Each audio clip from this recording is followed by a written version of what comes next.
Hello and welcome to Is Climate Change Your Concern? A podcast where we discuss approaches to climate action and explore practical actions that benefit both our well-being and the health of our planet. I'm your host Anirudh Nanda, and join me each week as we embark on this journey to turn concern into action.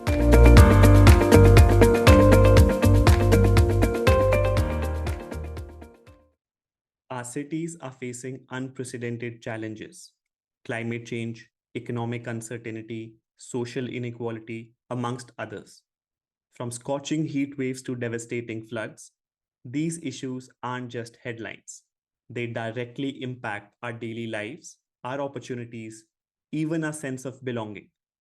But what if our cities could do more than just survive these challenges? What if they could actually become stronger because of them? That's the idea behind transformative resilience, a revolutionary approach to urban planning that goes beyond just coping with problems. In this episode, we'll explore what transformative resilience means, how it can reshape our cities, and why it's crucial for building a more equitable and sustainable future. To help us navigate this, we are joined today by a leading voice in the field of climate action and sustainable urban development, Dr. Divya Sharma. Dr. Sharma heads Climate Group's India office, guiding a team focused on reducing greenhouse gas emissions and ensuring a just transition to a clean energy future. She's been instrumental in shaping India's urban landscape, having contributed to the Smart City Plan for Dharamshala and serving as a working group member for Climate Smart Cities initiative of the Ministry of Housing and Urban Development. With over 25 years of experience, Dr. Sharma has established new practices in climate resilience at TERI and expanded Oxford Policy Management's global portfolio on urban policy and planning. Her expertise and dedication to building climate resilient cities makes her an invaluable resource for our discussion today. Thank you so much, Divya ma'am, for joining me today. Hi, Anirudh. It's a pleasure to be part of this podcast and to be speaking with you today about something that is very close to my heart. Thank you, ma'am. Ma'am, can we begin by just outlining the concept and understanding what do you mean by transformative resilience and how do you see it influencing urban planning decisions? Yes, that's a great question, Anirudh, and I think that will set the tone for our conversation today. I will not give you a bookish definition of transformative resilience. I will speak about what I have understood transformative resilience is and should be from my own experience of working with so many cities and state governments in the past in India and elsewhere.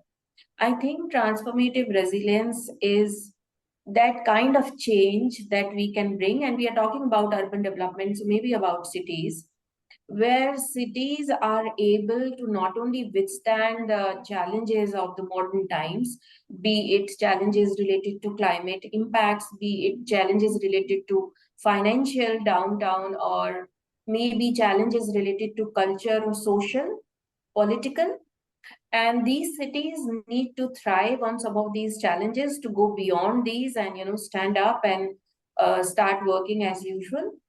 But when we add transformation to the word resilience, we are speaking about the fact that we are doing something really outstanding with our cities. We are doing something really well designed in the way we manage our cities, in the way we run our cities, and in the way we future plan our cities. Transformative resilience for me is also about future proofing from some of the bigger challenges that we would see as human race in the coming time. And that's where I would like to speak a little bit about adaptation. So we know that a lot of climate has already changed and is irreversible. So in spite of our net zero targets, global targets that we have in India and elsewhere in the world, we know that we will never go back to the ideal climate conditions that we have had pre-industrial era. So that kind of irreversible climate has to be accounted for. Various species are already adapting, and we can see that and we can study that a lot of research is being done. Is human species adapting? And when we talk about humans, we must also talk about what we are creating. like cities, like infrastructure, like the way we govern our places, the way we look at culture and we look at social cohesion. How are we talking about how will these conditions impact the poor? And can we still meet our development goals in spite of the fact that we can't go back to the ideal climatic conditions that we were living in? So while we speak about adaptive governance, we should also speak about the irreversibility of the climate that has already changed for us, and how do we live with that. This is a great year also to speak about this with you today, because we've seen the heat wave, an unprecedented heat wave across South Asia, particularly in India. And if this is the future that we are talking about, we definitely need to think about resilience and resilience by design. Thank you so much for doing the groundwork, ma'am. Now, can we contextualize this knowledge into an example? So, for example, can we talk about a city that is facing sea level rise, which also happens to face flooding during monsoon season? Mumbai could be a perfect example for that. How do you factor in transformative resilience in urban planning in this case scenario so that listeners can better understand what we're talking about? Sure, I can do that. So it starts or begins with very simple things to do and think about. So if you are talking about Mumbai, we know that Mumbai has a land problem. And land cannot be the answer of the growth that Mumbai city is seeing. Everybody wants to migrate to a city like Mumbai. And there could be several other examples in India where people want to migrate, live a life, build something for themselves. You know, these are personal aspirations that are coming from. But how can the city accommodate so many people? How can this city be a useful place to be? Because people come and they get subsumed in a city like Mumbai. And we don't want that. We don't want people to be subsumed in the negatives of the city that the city has to offer. We would like the cities to give them the basic needs, a respectable housing, for example, and means to travel, to be mobile and have safe working places for women, for example, education for children, health facilities for everyone. So all these simpler things that look like, oh, they are sorted off, may not be sorted off in the way we would like to be. For the city to become resilient when it is exposed to an external event like flooding. So why is urban flooding happening?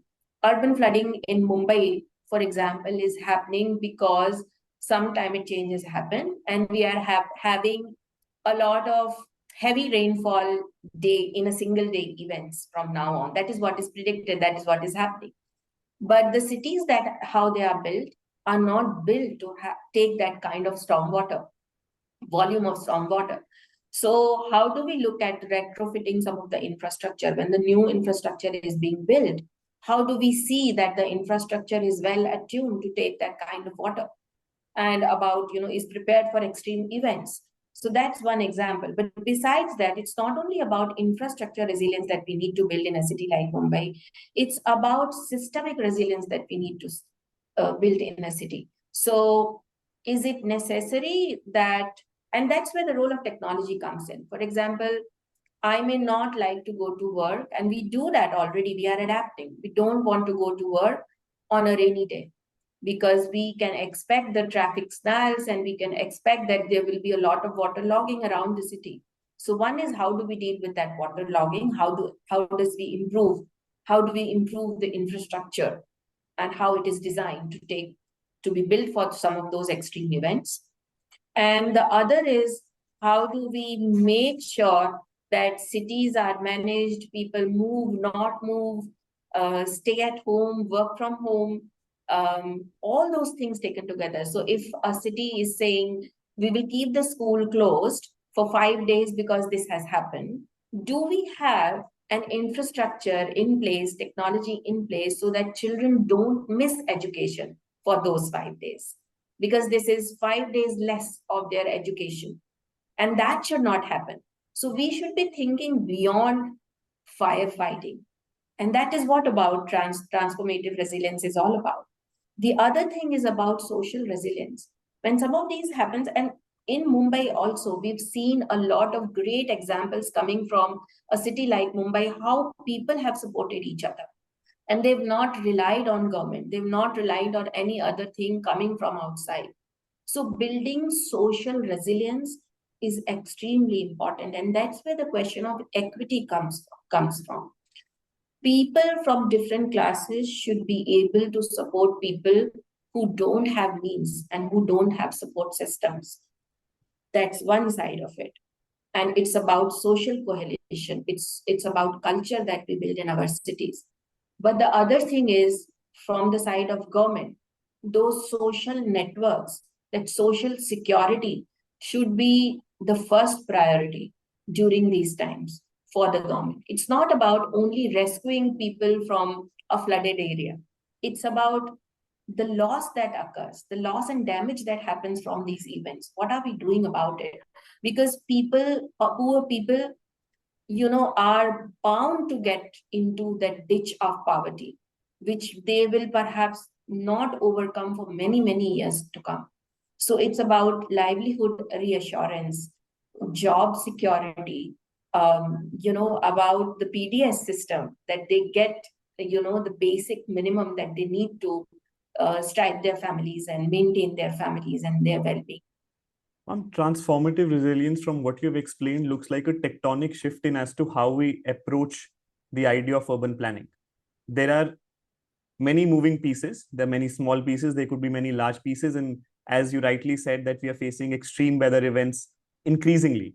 Facing 50 degrees heat in Delhi is unprecedented, and we're going to experience it quite often now.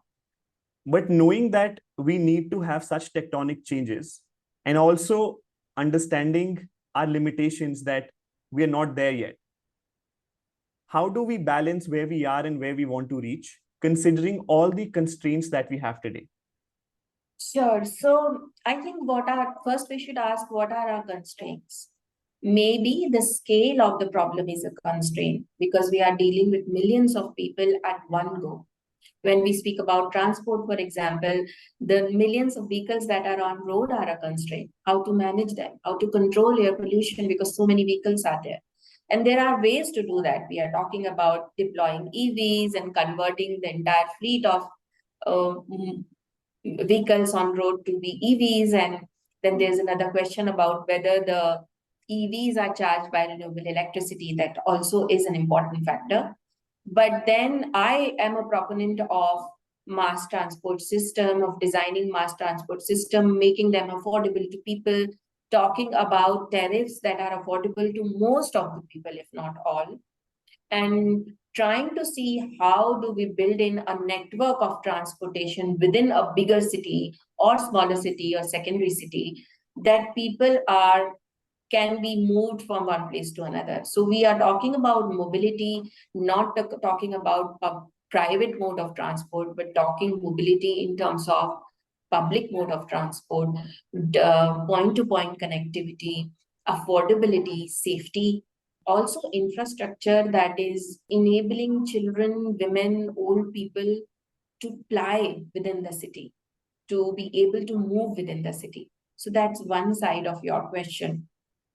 The other side is that, yes, we should be doing it by consciously planning for the future, consciously planning for different strata of society, consciously planning about what would somebody do if somebody is stuck in a particular situation. We need to respect individual lives, and we need to respect the fact that people will have aspirations.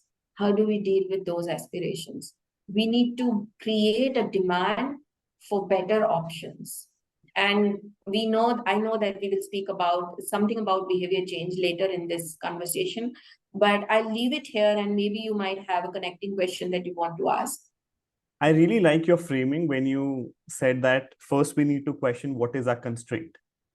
I think that boils down to some of the biases and some of the preconceived notions that we carry when we are talking about urban planning or any other theoretical concept. Connecting your reframing of the question to a previous conversation when we were talking about how to structure this conversation, you mentioned that we are not asking the right questions. Yes. Can you elaborate a little bit more on that? That how are we not asking the right questions, and how can transformative resilience help us here? Sure. So I'll give you an example from the infrastructure sector. We see a lot of flyovers coming in. We see a lot of underpasses coming in.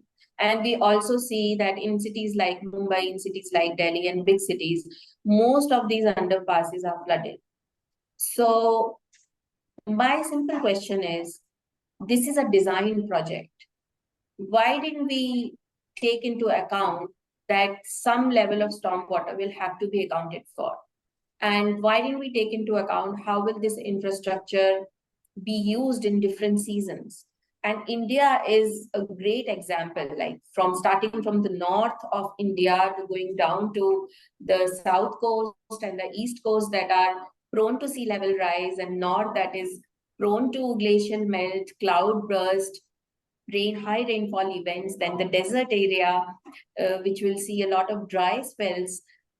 Why can't we link this information with the way we are designing infrastructure in some of these geographical areas?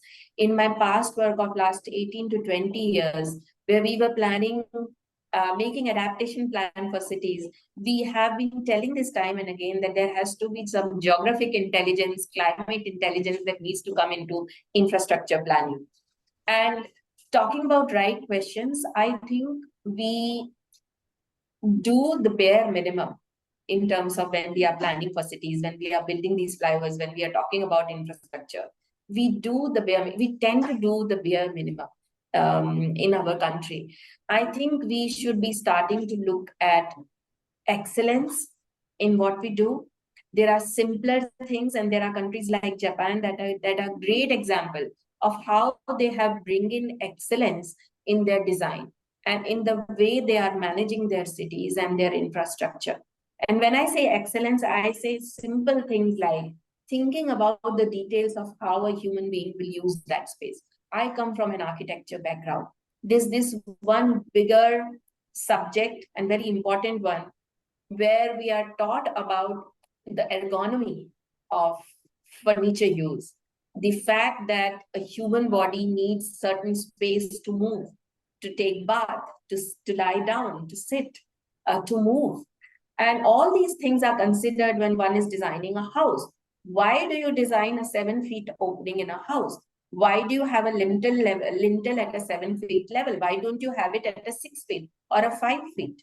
Why do you have a minimum bedroom size of 9 feet by 9 feet? That's the minimum that is allowed. Below that is not a bedroom. You can't have a double bed in a house. I mean, you can do several things because of space constraint. But then this is how a human being in a 9 feet by 9 feet room does not mean that he just have to sit and sleep or use his bench or just use the wardrobe and look out of the window. It's about that person's mental well-being. It's about how that person feels when he's enclosed in that space. It is the same for cities. How do you feel when you go out of your house, when you're commuting for work, when you're sitting with your kid in a park, when you are sitting in a riverside close about 10 kilometers from your city, or looking at a mountain? I've just been from my holiday from a mountain, so I'm just thinking about that experience. We need to create experience for people. That is excellence. It is not, we are doing the bare minimum. We are providing them by the stairs to go upstairs and come downstairs, but we are not thinking about the size, the width of those staircase and the space that it will take and how I will experience that staircase. And I'm giving you these smaller architectural examples because I know a lot of people who are hearing you might not know exactly what a city planning might look like. But these examples might help relate to what I am saying. We need to look at excellence. I think it's an excellent perspective to keep in mind when we next move out and try and explore a public place. If I expect certain amount of comfort in my home, why can't I anticipate or expect certain kind of comfort outside as well when the cities are to be designed in a certain manner? And that's about placemaking. That's about urban design. That's about planning, right? So we start from planning, and the beauty of a city lies in placemaking and urban design. That is about experience. That is about excellence. That is about transformation of how we experience a city. But ma'am, this makes me go back to one of the points that you were talking about earlier. I think when we are not asking the right questions, the burden is not shared equally, because transformative resilience has equity and justice at its core. But unfortunately, when we are not striving for excellence, when we are not asking the right questions, there's a huge chunk of population that happens to experience that brunt far more than others. We know that India is facing rapid urbanization. 49% of the people living in urban areas reside in slums, and it's only going to increase by leaps and bounds in the coming years. And certainly, equity and justice and all of these considerations have to be at the heart of it. What do you have to say about these considerations right now, and how Yes. important it is for us, keeping in mind to move forward, to have all of these considerations in mind? Yes. So, if I may say that poverty has become a project, it's a governance project in India, you know, and the question about, and we deal with it like a project. We fail to realize that we need to provide long-term solutions to give people the basic needs. And it is easy to say that India lives in many centuries. Like we will find 18th century in the same India and we'll find 24th century in the same India. It's easy to say and it's easy to also appreciate. But is it good? Is it good that some part of our country or a big part of our population is still living in the 18th century? And do they don't have rights? Because I feel that if somebody does not have a house to live, it is a matter of human rights. If somebody does not have, the minimum water that is required for a person in a day, the per capita water standard, it is our failure as urban planners, as people who are making policies, as people who are working with policymakers, people like me, who to bring in this change. It is our failure, but it comes with a very deep mindset of letting things be, of not looking at lives, individual lives, as a matter of importance. For example, you might see a lot of people in our cities, in railway stations, that are sleeping there. And I was talking to you about this example that I went to my hometown by train. And in both the railway stations, I saw a lot of people sleeping there. And I was wondering, why are these people sleeping there? Why are these people on the platform? They have a lot of things that they are carrying. Sometimes they are also carrying a lot of utensils, entire family, kids, ladies, everybody. Why are they sleeping there? Why are they not coming to this railway station when they have to board their train? Is their train late? Are they coming from some village to this city and going somewhere else? We don't ask these questions. We just let them be. You've accepted the fact that there will be 1,000 people in a railway station who are not traveling at that particular time, but will be there, and that our railway stations will be crowded. Why? Why is this happening? Why don't we ask that? I can tell you and I spoke to you about it, a very, very prominent traffic junction just near my office, where I see a lot of homeless people living there. It should not be all right. It should not be all right to see 60 to 70 people living below the flyover, and that is their home. And I have seen women bathing themselves and their tiny kids at the traffic triangles. It should not be okay. Why are we not asking these questions? Why are we not looking at this? This is stark, very open in a city like Delhi and a city like Mumbai. What to talk about smaller cities? And we are not reinventing anything in smaller cities. I'm coming to the second and third tertiary cities, which are just aping our class one cities and aping our cosmopolitan cities. They want a lot of malls, but don't see or talk about having a roof over everybody's head. right? It's like mobile phone.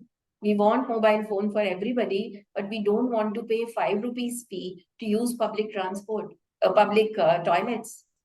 Yeah. So that those toilets can be maintained and cleaned. So it's a loop. It's a bigger loop, isn't it? Can you see that? Ma'am, but some people also attribute that this lack of urban resilience and urban planning also can be attributed to lack of financing and not enough technological advancement availability as well. How would you respond to those people who give this reason, or there is more nuance to it? It is more nuanced. Definitely, it is more nuanced because I will feel because we are not asking right questions, because we are not looking at transformative resilience as a long term process and a matter of design, because human lives do not matter. Who are you making or creating this infrastructure for? Are you making it for the cars, for the SUVs, or are you making it for people to move from one place to another? That is a very, very basic question to ask. See, technology cannot be an answer to every problem that we have, and technology is there. A lot of basic and advanced technology is already there for us to build better cities. Finances, it's a dichotomy. We there's no dearth of finances. When we speak with governments, when we work with them, they say there is no dearth of financing. It's just that how you channelize that fund, how you prioritize that fund is a problem. We are good in building, we are not good in monitoring. We are not good in, and we are good in building the basic. We are not good in building the experience. We are not good in building how somebody will experience that infrastructure. And a good example is the metros, for example. It's a good example. We have built metros that they give good experience. And we've tackled some of the problems related to safety, although we had to, kind of disintegrate the entire women folk to be flying in a separate dabba, the cabin. But that's okay. We at least realized that there was some question around culture.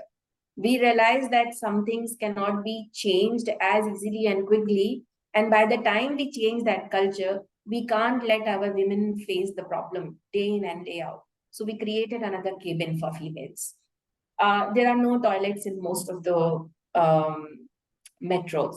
It's a problem, but it is also a solution. We need metros to be clean, and they are clean. The systemic change about having people coming and having their bags checked and then moving to the escalators and going to their railway stations and the multi-junction metro stations, they are so crowded, but they are working very well, I should say. It's the problem of the tariff yet. We still want more and more poor people to be able to afford metro. And there are questions around park and ride. So not all metro stations have parking facilities around them. So point-to-point connectivity is not happening. So a lot of people who can drive the cars do not use metros because they don't get the privilege of point-to-point connectivities. So if we had thought a little bit about having parking spaces, people could park and ride. And we have done that in my own family, that we use part of our travel route, we use metros, and then part we use our cars and our vehicles that we have. So all these, there can be several solutions to a single problem if we think about how many types of people might use that infrastructure, right? That is being built. And I see metro is working very well. That could be one good example. Again, prioritizing the limited budgets that we have, bringing in excellence in the budget planning also, looking at more medium term to long term than doing a quick fix of things would really help, because retrofit is good, and a lot of solutions are there in retrofitting our existing infrastructure. But they say that India will have about 70% of its infrastructure is yet to be built, and it is connected directly with our net zero target of 2070. If we have to build, we should definitely strive for asking the right question, designing well, designing for people, not for machines, and talking about excellence already. The visual experience of it all, the social experience of it all. So how would an individual and mass of people think, feel when they are using this infrastructure in a city is very important. Ma'am, you talked about how the metros influence our individual behaviors. It speaks a lot as to how the urban design facilitates in behavioral change and the kind of experience you create and the kind of decisions you make. Is there an interplay where human behavior can also interact with urban design and influence that? Or Yes, what is the give and take between these two things? absolutely. The entire question on safety for females is around that, around behavior change. It is whether it is culturally embedded, whether you feel that the moment a female is outside of her home, she does not have the right to safety or respectable mobility, whether it is about that. It's about coming from culture somewhere, it's coming from behavioral norms that are well accepted in our society.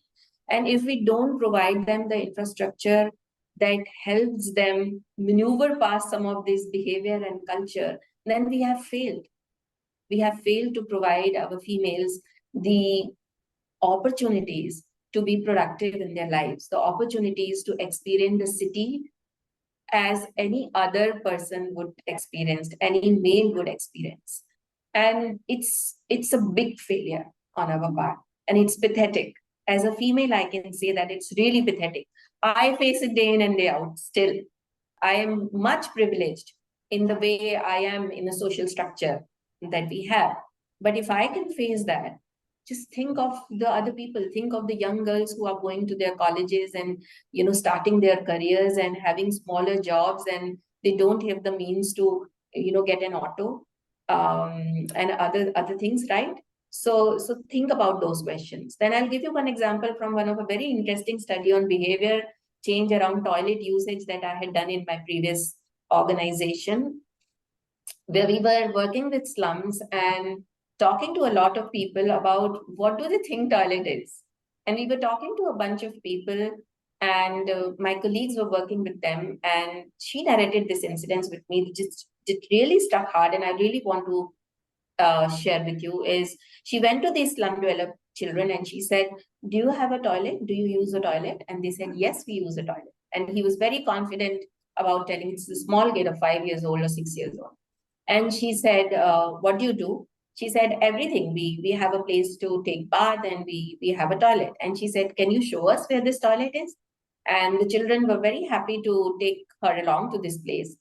It was a nala over which they had put in some stilts, bamboo stilts, and they had covered it with mori, the rug.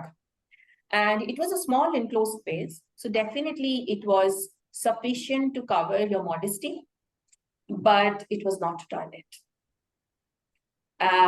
And they went there and they said, Didi, ye hai hamari toilet.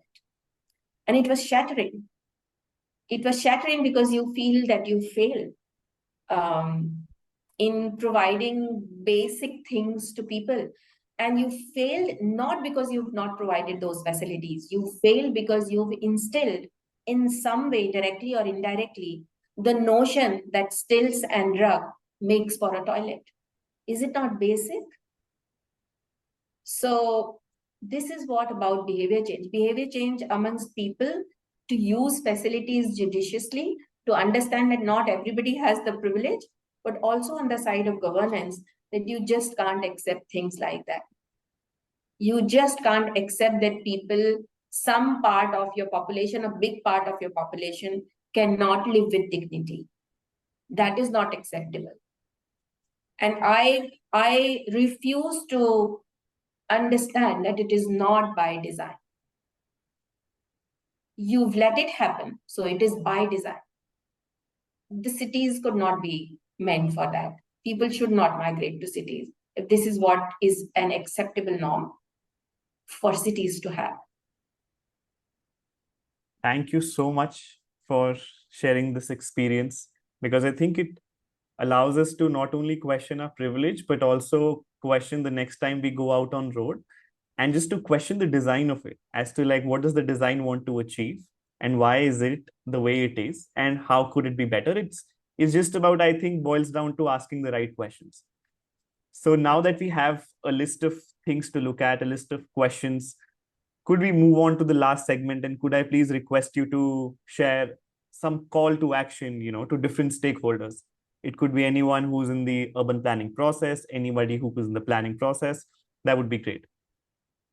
I can spend hours together to speak about this, about call to action, but I think I'm also part of this deal because I'm working in this area, in this space around climate action, working very closely with subnational governments. In the past, I've worked very closely with city governments. We work with big businesses at Climate Group. We ask them to take ambitious actions towards climate action, but everything boils down to the nitty-gritty of things. Ultimately, we have to see how do we plan things, who do we plan things for, and we strive for excellence. To everyone out there, I would say we should start making an effort from providing the basic minimum to elevating our design, to bringing in social cohesion, to bringing in experiential side of it, to bringing in, financial affordability, and completing the project in a way it has to be completed. So not leaving things in between, looking at how that particular infrastructure would behave, how would people use it, who will use it, asking these simpler questions before starting to design it. And when that infrastructure is up and running, then who will be using it, how do we maintain it for long term, what are the problems that this infrastructure might face or people might face, and how do we deal with it. So I would say, when, and I just read it very recently, is when your why is clear to you, the how becomes really easy. And that is my, the crux of the conversation is that understand your why. Why are you building? Why are you providing this infrastructure? What type of social cohesion you want? Why is social cohesion important? Who is using your facilities? What does city mean to a child? What does a city mean to an elderly person? What does a city mean to 100 people walking in group, moving in different directions to their workplaces? It's about aspiration of individual, but it's about how do you manage them totally, entirely, as population coming together, living in a city, building that city, being part of that city, contributing to that city, right? And the last segment of this conversation could be some of the questions that we received on LinkedIn that people wanted you to answer. Khyati asks, how can policymakers and urban planners ensure that climate resilience is integrated into urban development policies? And what are some examples of successful policy frameworks from other cities that could be adapted to the Indian context? Yes, that's a fantastic question posed by Khyati. I saw that question and I was thinking about it. There's a lot of work that is happening in Indian cities already. I worked for several years in one of the international initiative where we were working very closely with city governments on preparing their hazard and vulnerability assessment, working out their city resilience plans, city adaptation plans. Mumbai city has very recently launched their climate action plan. It is a great document to look at. Bihar has done some groundbreaking work on adaptation and disaster risk bringing an adaptation closer to disaster risk resilience. So previously, disaster response was only response to extreme events, but some of these state governments, Assam, Bihar, have started looking at their remit with a wider lens. So we create long-term adaptation so that the effects of extreme events can be, lowered down, and that the loss and damage is also, curtailed from these extreme events.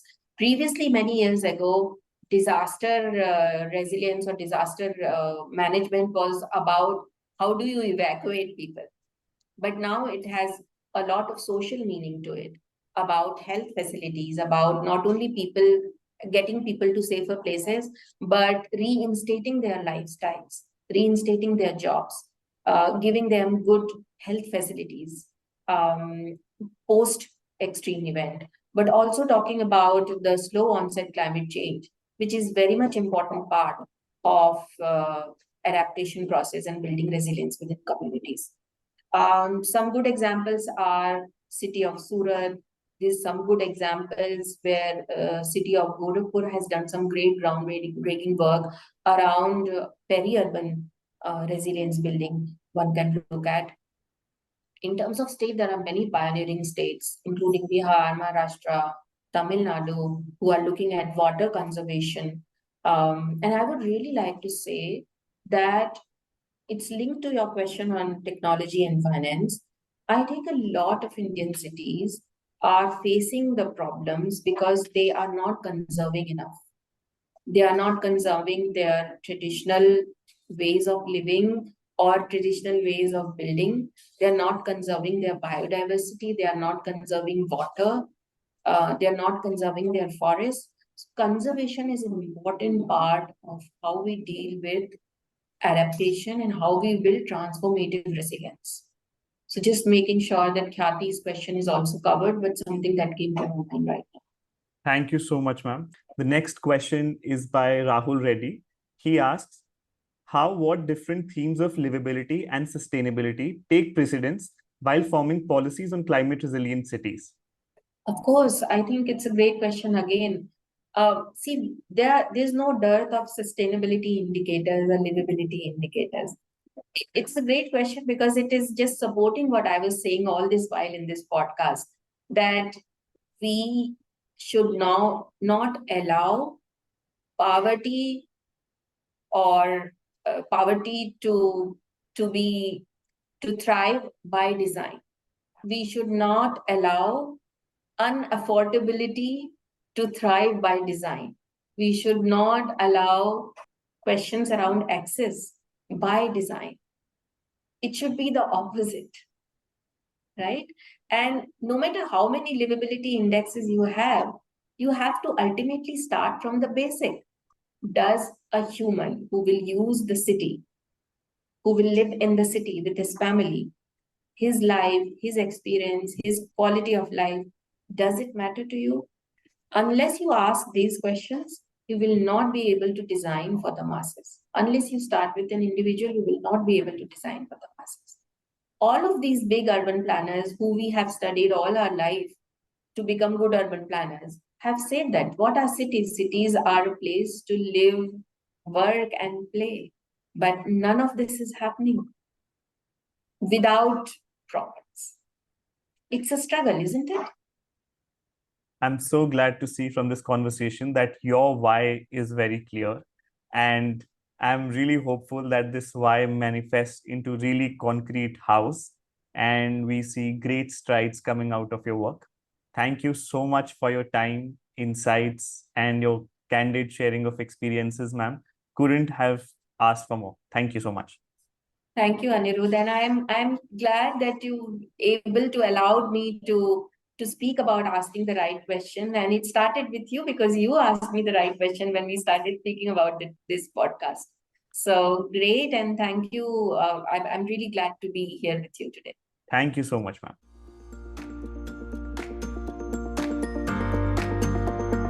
Thanks for joining me in this episode of Is Climate Change Your Concern?